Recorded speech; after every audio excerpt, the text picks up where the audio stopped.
Pendant que certains sont en train d'exprimer leur plein potentiel, d'autres passent à côté d'une vie vécue pleinement. Et c'est la vérité.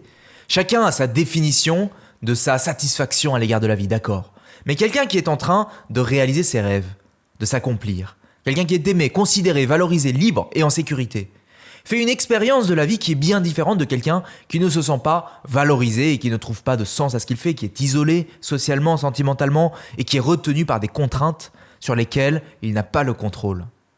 Alors, ce qui m'intéresse dans cet épisode, c'est de chercher à comprendre comment ça se fait que certains soient en train d'exprimer leur plein potentiel, tandis que d'autres, non. Et ce qu'on va découvrir dans cet épisode pourrait vous apporter des clés pour vous-même exprimer votre plein potentiel. C'est parti. Je disais dans l'épisode précédent que nous avons des circonstances différentes, n'est-ce pas ?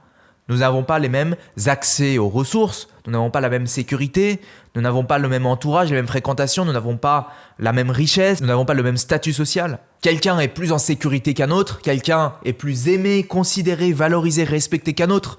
La famille A est plus influente que la famille B. Et tout ça, ce n'est pas votre faute. Vous voyez ? On commence tous dans la vie avec un point de départ qui est différent, n'est-ce pas ? Et donc on développe des compétences, des connaissances, une culture qui est différente. Et ça, ce n'est pas la faute de l'individu. L'individu est né dans certaines circonstances. On a eu les circonstances qu'on a eues. On a eu des bons parents, des bons professeurs, un bon environnement, de bons mentors, de bons accompagnateurs.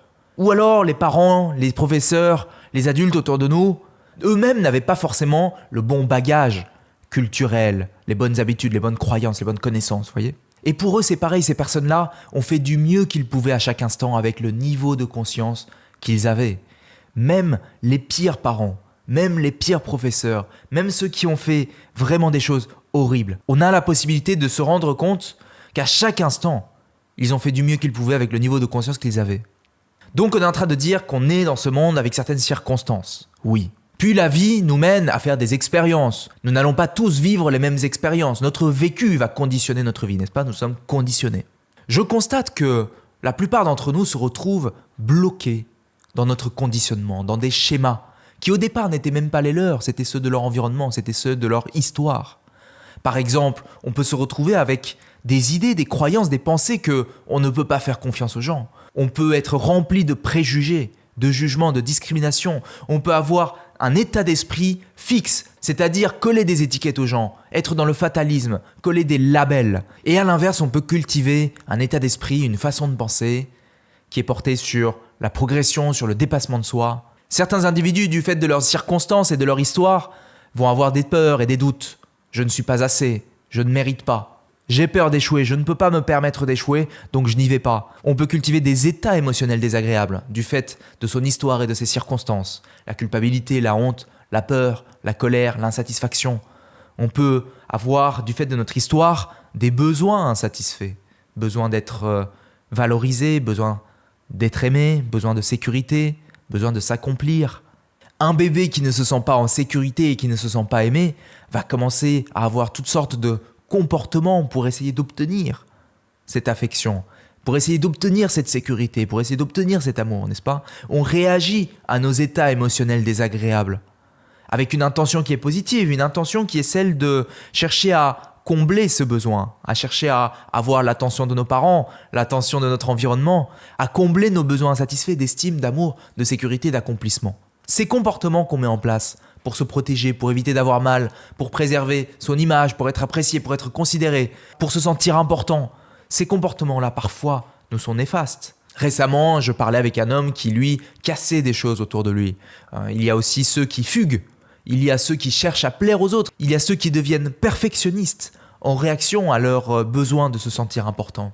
Mais je constate que tous ces comportements qu'on met en place en réaction à nos besoins insatisfaits, eh bien, ça nous empêche d'être vraiment nous-mêmes. Ça nous empêche d'exprimer notre plein potentiel. Et ces mêmes schémas-là, on continue de les répéter. Ça devient une habitude. On continue de répéter ce genre de schéma encore et encore. Ça devient une habitude. On finit par s'enfermer dans ces schémas. Ça devient une forme de confort. On finit par se résigner à vivre sa vie en suivant ce genre de schéma. Alors qu'en nous, il y a plus. Beaucoup d'entre nous, on a nos circonstances, on a notre histoire, Et alors on a notre discours intérieur, nos peurs, nos doutes, nos croyances. On a cultivé certains états émotionnels, on a commencé à réagir à des besoins insatisfaits. Et notre réaction à ces états émotionnels désagréables ou à ces besoins, pour se protéger, pour éviter d'avoir mal, pour préserver son image, pour être apprécié, considéré, ces schémas-là nous empêchent d'exprimer notre plein potentiel. Ces schémas-là nous enferment. On est en réaction à notre passé, on est enfermé dans un passé que l'on répète encore et encore. Ça nous empêche d'exprimer notre plein potentiel. Lorsque ces personnes contemplent l'idée de passer à l'action, de relever de nouveaux challenges, d'exprimer leur plein potentiel, de rayonner, ils se heurtent encore et encore à leur conditionnement et se retrouvent contraints de subir leur vie, si vous voulez. Maintenant, ce que je remarque, c'est qu'au fond, chez ces gens, il y a cette flamme, il y a cet appel du cœur, il y a cet appel de leur âme, mais qu'ils ont arrêté d'écouter. Et c'est ça pour moi la grande différence entre des individus qui semblent exprimer leur plein potentiel et ceux qui ne le font pas, ceux qui subissent leur conditionnement. La vraie différence, c'est que les individus qui expriment leur plein potentiel, ils ont su dépasser leur conditionnement en quelque sorte pour s'accomplir, réaliser leurs rêves, aller plus loin, et ils l'ont fait en écoutant leur cœur. C'est ce qui leur permet de rayonner, c'est ce qui leur permet d'aimer, c'est ce qui leur permet de contribuer, de vivre dans plus de joie, de paix et d'amour. Est-ce que vous voyez ce que je veux dire ? Ils ont su, d'une façon ou d'une autre, se libérer de leur conditionnement pour écouter leur cœur. Ils savent écouter leur cœur, ils savent écouter leur âme plutôt que leurs doutes, leurs peurs, leurs pensées, leur mental, leur ego. Alors si vous vous sentez concerné, je vous mets au défi de fermer vos yeux et de penser à ce que dit votre cœur. Respirez, inspirez, expirez. Votre cœur, qu'est-ce qu'il veut ? Parce que je vous parie qu'il vous appelle à davantage. Et si la vie pouvait être un peu plus ? Et si c'était possible d'être au meilleur de soi, se dépasser, se révéler, écouter son cœur, faire ce qui vous fait vibrer, exprimer votre plein potentiel. Que ça soit dans votre vie professionnelle, que ça soit dans votre vie sentimentale, votre vie sociale, votre vie pro, que ça soit émotionnellement pour être dans un état de joie, de paix, d'amour, de sérénité. Parce que vous savez, les participants à nos parcours et à nos accompagnements, quand ces participants se reconnectent à nouveau à ce qui les fait vibrer, je vous assure que leurs yeux s'illuminent. Lorsqu'ils connectent à nouveau avec leur cœur, leurs yeux s'illuminent, ils vivent des transformations incroyables. Et c'est ça le message de cet épisode. C'est de vous dire que les individus qui expriment leur plein potentiel, ils ont su se libérer de ce qui les empêche d'écouter leur cœur. Et écouter leur cœur, c'est ce qui leur permet d'avancer vers ce qui compte réellement pour eux. Et c'est réel, ce n'est pas un discours théorique. C'est possible d'écouter son cœur. Peut-être que ça vous concerne, peut-être que vous faites du développement personnel depuis longtemps, peut-être que vous savez déjà faire ou peut-être pas. Vous aussi, vous pouvez y parvenir. C'est pas juste un discours motivant que je vous fais ici. Je veux vraiment que vous preniez conscience du fait qu'il existe des méthodes pour apprendre à écouter son cœur, apprendre à exprimer son plein potentiel. Alors pendant que certains sont en train d'exprimer leur plein potentiel, d'autres passent à côté d'une vie vécue pleinement.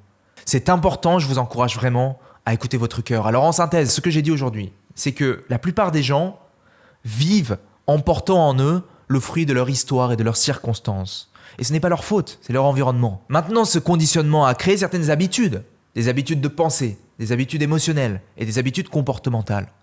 On continue d'entretenir ces habitudes et on a arrêté d'écouter quelque chose de plus important encore, on a arrêté d'écouter notre cœur. Or, les individus qui expriment leur plein potentiel, j'ai remarqué qu'ils apprennent à écouter leur cœur. Et vous pouvez y parvenir aussi. Est-ce que tout le monde peut exprimer son plein potentiel ? Qu'est-ce qui fait que certains expriment leur plein potentiel et d'autres sont empêchés ? J'ai envie de partager avec vous 3 grandes idées pour mieux comprendre comment exprimer son plein potentiel. Ces idées, je les partage avec vous pour la première fois dans une présentation vidéo inédite de 45 minutes. Elle vous est accessible en cliquant sur le lien qui se trouve quelque part sur cette page ou en description. C'est une présentation qui vous est offerte. Si vous vous intéressez à l'expression de votre plein potentiel, je suis persuadé qu'il vous sera utile. Alors cliquez maintenant pour découvrir la vidéo. Et c'est tout pour aujourd'hui. Écoutez votre cœur. Prenez bien soin de vous. C'était Julien Kim. Ciao. À la semaine prochaine.